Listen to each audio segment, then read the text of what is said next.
ഓല് തിന്ന് വളർച്ച ഓല അങ്ങനെ പോയിക്കോളും. ലാഭകരമാക്കാം എന്നുള്ള ചിന്തയിലാണ് ഓലെ കൊണ്ട് ഇടങ്ങേറുമില്ല. ആടിനെ കൂട്ടിനകത്ത് കെട്ടിയിട്ട് കൈത്തീറ്റ കൊടുത്ത് വളർത്തിയാൽ ഇനിയിപ്പോ ചെന്ന ലാഭകരമാകില്ല. കുട്ടികളെ മോലോടിച്ചാൻ കാത്തിക്കുന്നുണ്ട്. ഇതേപോലെ മോലോടിച്ചിട്ട് നാട്ടിലെ കഞ്ഞിവെള്ളം കൊടുത്താ ഒരു പാത്ത് കടന്നോളും. കുറച്ച് വെള്ളമൊക്കെ കൊടുത്ത് അത്യാവശ്യം കൈത്തീറ്റയും കൊടുത്ത് വണ്ടി കടന്നോളും. കുട്ടികളെ ലാഭകരമാണ്. ആട് കൃഷി ലാഭകരമാകുന്ന ആടുകളെ എങ്ങനെയാണെന്ന് ചോദിച്ചാൽ തീറ്റ എടുത്തെങ്കിൽ മാത്രമേ അവർക്കൊന്നും നമുക്ക് ആട് കൃഷി ലാഭകരമാകൂടോ വലിയ ഷെൽട്ടറോ അങ്ങനെ നമ്മളാണ് 3-4 ലക്ഷം രൂപ നടക്കാനും മണ്ടാനും പറ്റാം. ആടിന് വേണ്ട മെഡിസിനും കാര്യങ്ങളും എല്ലാം ചെയ്ത്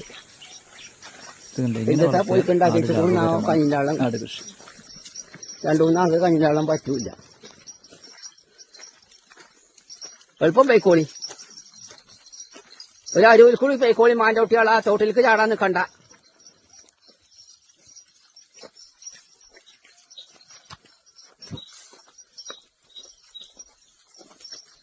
വെള്ളമൊക്കെ നല്ലോണം തിരുമ്പി കുളിച്ചാ അയച്ചാളെ കൊണ്ടുപോയി കൂട്ടിൽ കാത്തിട്ട് വേണം തിരുമ്പി കുളിച്ചാൽ.